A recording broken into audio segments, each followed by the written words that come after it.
Welcome to Oddball. I'm Charlotte Wilder. That's Amin El-Hassan, and I just want to issue a warning to our viewers. Amin has just had a Celsius, an energy drink, which you don't usually drink caffeine, do you, Amin? I don't. And hi, I'm Amin El-Hassan. I'm reading this off of the note card I'm holding in my hand. That's right. That's what I was writing during my opening remarks. Back to you, Charlotte. What did you write? I wrote, hi, I'm Amin El-Hassan. El-Hassan. I'm reading this off of this note card that I'm holding in my hand. That's right. I wrote it during the show open. All right, this is worse than I thought. We're going to try it, though. We got to talk about expansion. I mean, this is everybody's hearts are growing. It's like the Grinch, I think. Maybe. I don't really fully remember how that ends. Expansion is in the air, though, because a WNBA announced yesterday that their 15th team will be in Portland, Oregon. I was sort of hoping like Portland, Maine, but, you know, we all knew that wasn't going to happen. This is great, right? I mean, my main take is like, awesome. Yeah, no, first of all, shout out to my good friend Kevin Pelton of ESPN who broke this news. Kevin Pelton, Seattle native, so the Pacific Northwest is his kind of turf. Oh. He also pointed out that this is the first WNBA franchise to return to a city from which it had prior occupied. So there used to be a WNBA team in Portland in the early 2000s. It went defunct, and now we're getting a new one back. The new owners are the co-owners of the NWSL's Portland Thorns, a very successful soccer franchise out there. So shout out to the Pacific Northwest, a hotbed of basketball activity, Charlotte. Well, yeah, because I mean, not only that, but it was also reported by ESPN that the Oklahoma City Thunder would, quote, transfer its pre-relocation history to a hypothetical future Seattle expansion team, which in English means the Seattle Supersonics could return. And I have to say, I'm so glad they're doing this before they announced a team in Vegas. Oh. That would have been so rude. I mean, all right, I'll be the wet blanket here. This isn't news. This is basically something that's been known for years, that whenever we get a new expansion team in Seattle, Seattle Sonics history is all going to revert from Oklahoma City, back to Seattle, much in the same way that when the Hornets, when the now Pelicans decided they didn't want to be the Hornets anymore, they were going to be the Pelicans, their history and the retired jerseys and all the accomplishments went back to Charlotte, who went from Bobcats to Hornets. That's how that kind of worked out. I'm not saying it's automatic, but we all kind of knew. It was mentioned on the Hoop Collective podcast with Brian Windhurst and Tim Bontemps, and I think Kevin Pelton as well. And people aggregated it and turned it into ESPN's reporting. Very different from the report from Kevin Pelton of the actual news of a new expansion franchise in Portland for the WNBA. Right. Wait, sorry. My little brain is a little broken. Starting from when? Like when? So the Oklahoma City the implicit records that are currently from when they were the Sonics will go back to when they were the Sonics? So the Sonics came to being in 1968-69 season was their first season. Their last season in Seattle was the 2007-2008 season, which was Kevin Durant's rookie year. Everything after 2008 is an Oklahoma City record, Oklahoma City accomplishment. So going to the finals and whatever this Thunder team obviously does this year, whatever, all that stuff starting from Russell Westbrook's rookie year, basically, and moving forward is Thunder history. Everything from 07-08 moving backwards, that's Sonics history. So yes, Kevin Durant will probably, I don't know if he'd have his jersey retired as a Sonic. He only played one season as a rookie, but there's a reason why if you go to a Thunder game, Gary Payton's jersey is not retired there. Sean Kemp's jersey is not retired there, because these gentlemen have said time and time again, we never played in Oklahoma. Don't you dare if you retire my jersey, I will not show up to that. Awesome. That's great. Okay. See, that's sort of a fun little history. I don't know. I was a history major, not to brag. It's one of the coolest things you can ever go to, Charlotte. Maybe we'll do that this year. Go to Thunder at Blazers. Thunder at Blazers. I know most people are like, what? Blazers are one of the worst teams. Every time the Thunder come back to play at Portland, there's this huge contingent of Sonics fans who travel from Seattle. They drive down, they go to the game, and they purposely wear their Sonics gear and hold up signs that give us back our history, right? Bring back the Sonics. That's amazing. Yeah. I think we should do that. Also, I just think that the Supersonics is the greatest name in any sports franchise league history. Like Seattle Supersonics is what it's a cool name. It's like what kids dream of. It's like if you were a kid and the team that you played for was named the Seattle Supersonics, it would be just like the greatest thing that had ever happened. Quickly for the youth, this is a big deal because of all of that history that we just talked about. Because of that history, if anybody, there's a bunch of NBA players who are from Seattle who say, "Look, I grew up watching the Sonics. I grew up watching Gary Payton and Sean Kemp and Detlef Schrempf and all these other guys." And so, for them, it pains them to see that there's no basketball in Seattle, no pro basketball in Seattle, which is a basketball mad town, much like Portland. Mm-hmm. Yeah. All right. Well, I'm psyched for that. What else we got? All right. We got Tyrese Haliburton made a cameo at WWE's NXT show in Orlando. I don't know how to pronounce that. Is that next? That's what it's called, NXT. Okay, it's not next. That's not a typo. I'm like, at their next show. Wait, how's he already made a cameo at the show that hasn't happened yet? Did he try to go babyface or did he play the heel? I'm just reading a prompter. Can you tell? Let's find out. There's his Indiana Pacer teammates. And I get it. I would boo too if I had to be an Orlando Magic fan. I get it.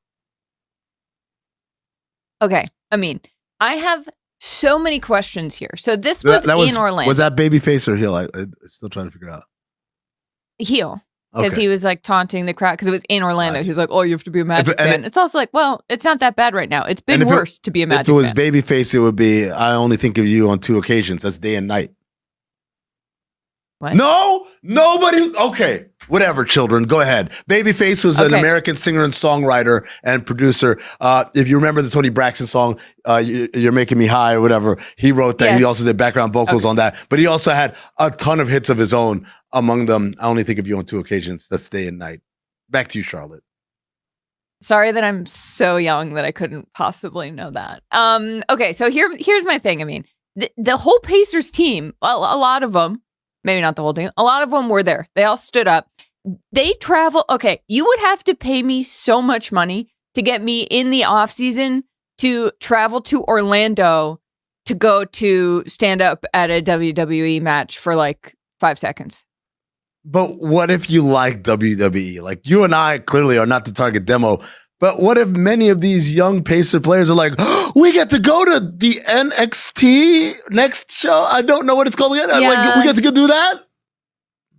You know? You're right, because like also they're young. They're like in their 20s. Like, and when I was in my 20s, I still liked to do things. I'm just old and washed now. You might like, no, I don't think it's you're old and washed. I just think that that's an activity that doesn't appeal to you. Now, if it was something like, I don't know, like a librarian convention or, antiquities, antiquities store convention, you'd be like, "Oh my God," to go speak at Antique Roadshow on a panel or whatever. I mean, see, there you go. I got you, don't I?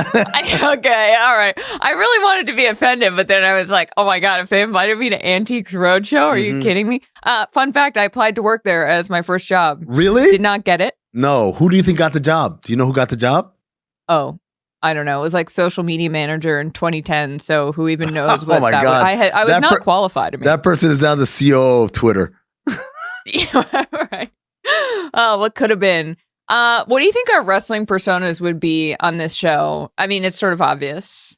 It's not obvious. I don't know what our persona. What would your persona be? The librarian? Well, the owner of the antique bookshop, heel, and I'd be the face. I'd be the good guy, and you'd be the bad guy. You'd be the baby face? Yeah. Let's hear some vocals before I'm about to just hand out the babyface award. Hold on now, Kenneth Edmonds. I'm not. Look it up, kids. I can't. Banger of a career. All right, what else we got? No, good.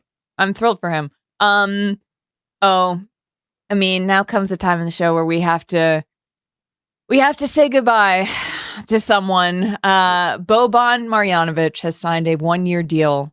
With the Turkish Euroleague team, Fenerbahce, Beko, Istanbul, I believe. Fenerbahce. Yeah, there you go. Definitely pronouncing that.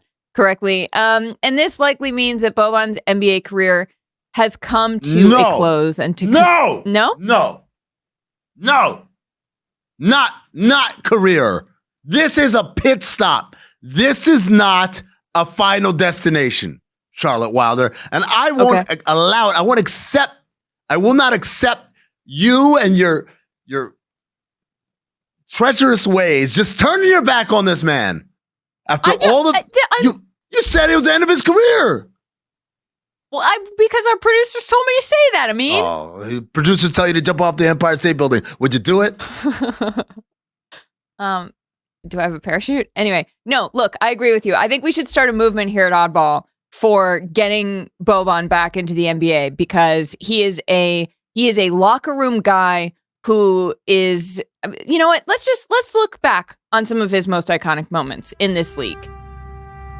He was always dancing, Amin. He was the life of the party. Look at that. Look at those moves. Oh, man. Look, let me tell you something about Boban. Boban was special. He was there to help those in need, including Luka Doncic when they played one-on-one and he wanted to dunk. Oh my gosh, he literally lifted him up. I forgot about that. It's so cute. Let's see it one more time. Oh, wow. Luka looks tiny compared to Boban. Can I just point out, we didn't need to go generic music for taps. Like, we could have played taps, guys. Like, that one's open. But you love royalty-free music. Yes, but, like, not for taps.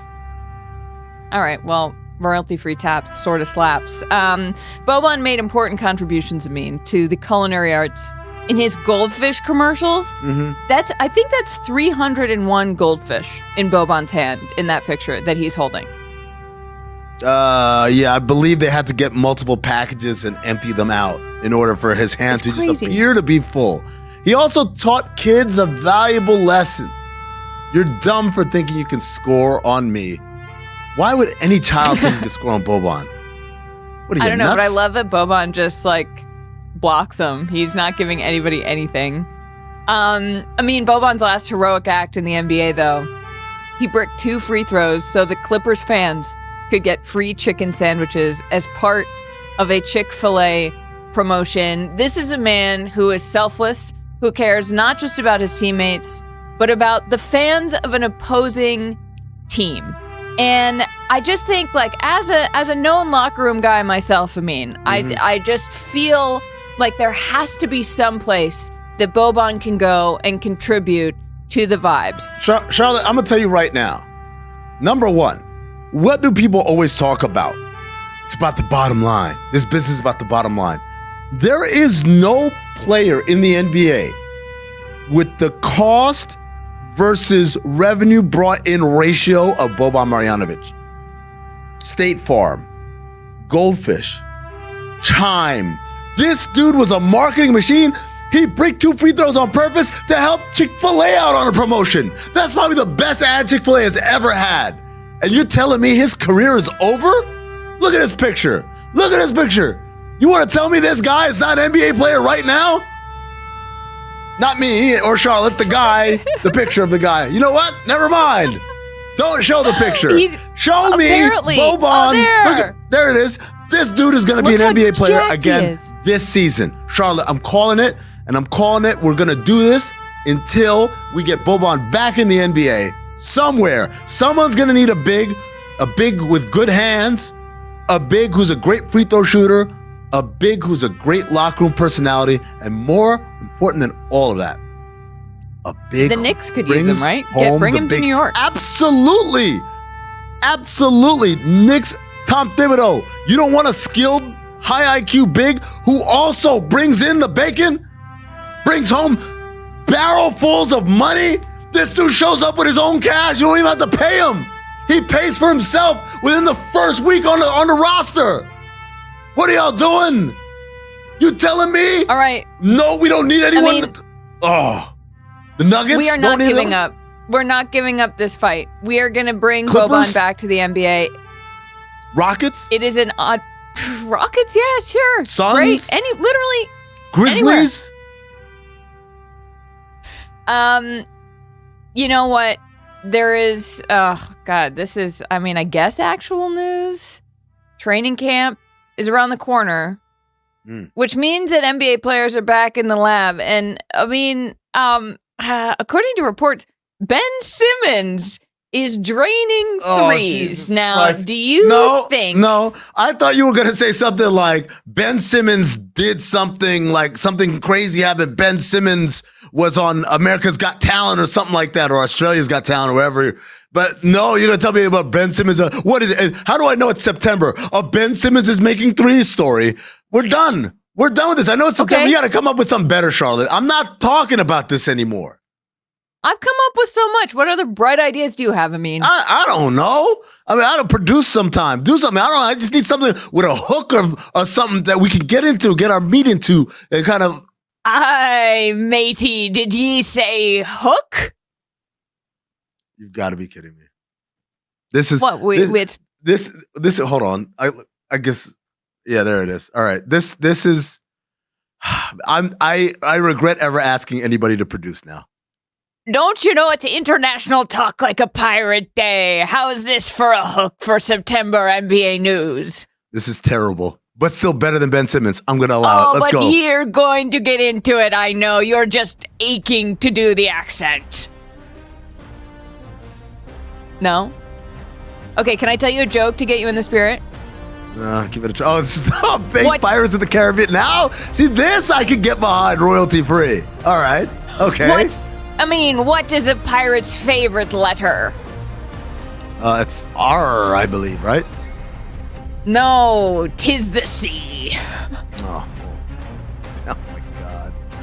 Okay, anyway. Netflix has assembled a crew to sail the seven seas on a ship called Starting 5. The trailer washed ashore earlier this week.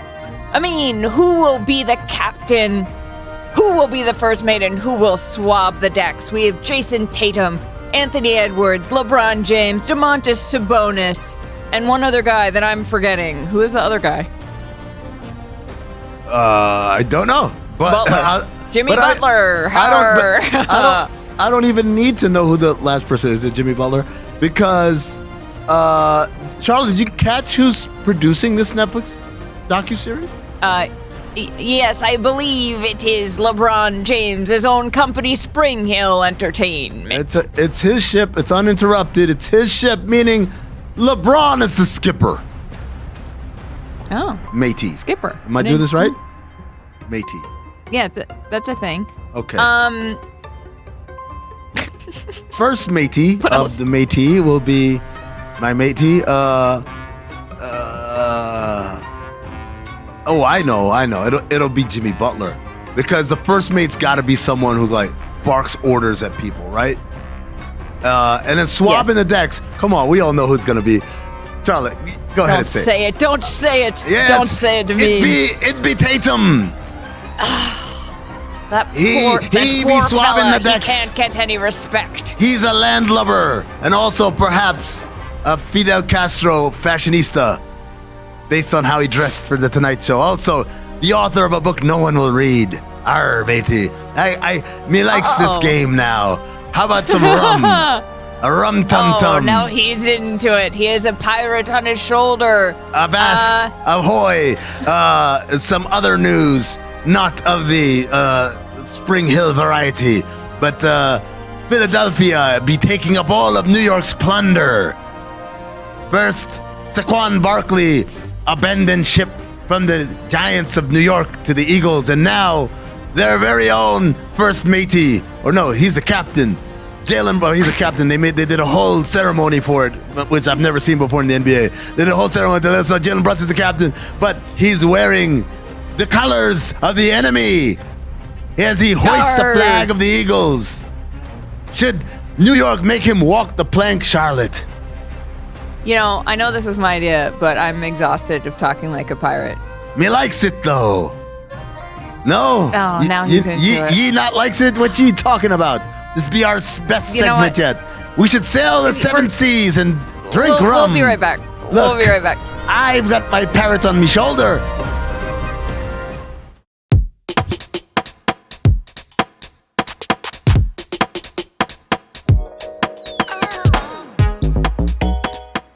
Welcome back to Oddball.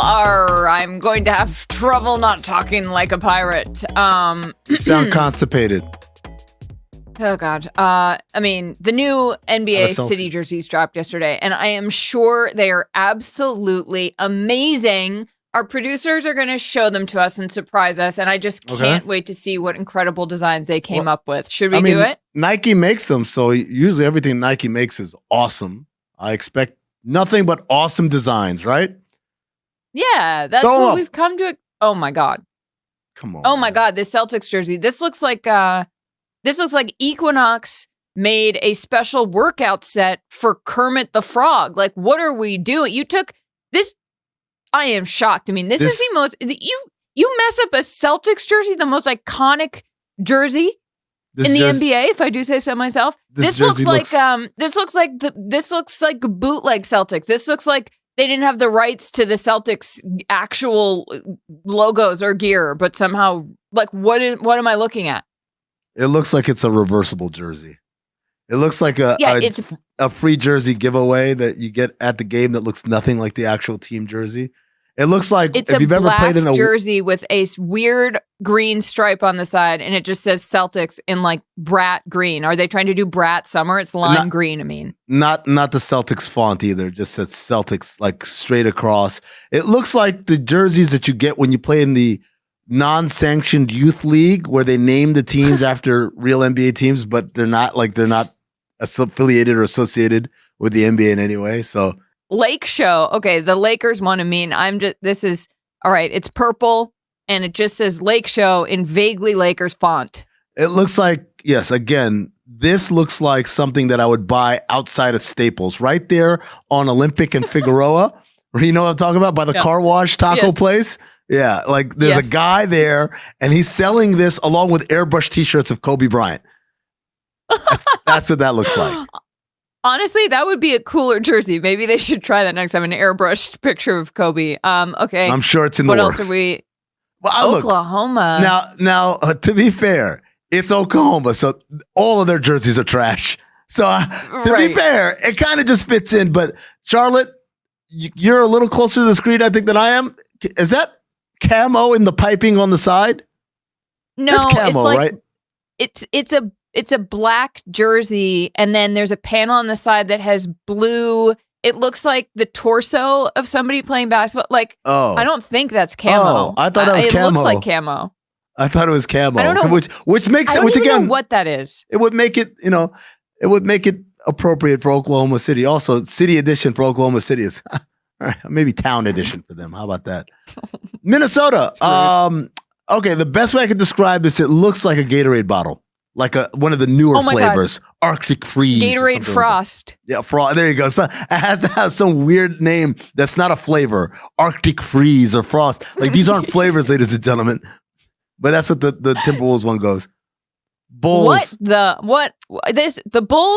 Bulls City Edition jersey is a white jersey with it just says Bulls in gray. How is this? How does this have anything to do with Chicago? It looks like someone's finest print, right? Like someone said, hey, could you write Bulls here, but don't use cursive? Okay, all caps, Bulls. I'll tell you what it looks like. It looks like a placeholder. Like what do we do for the Bulls? I don't know. Well, just write Bulls for now. We'll come back to it later. And then they never came back. That's the lorem ipsum of NBA jerseys. Oh my God. And then we've just got the New York. The 3D glasses. I don't hate this one as much as you do.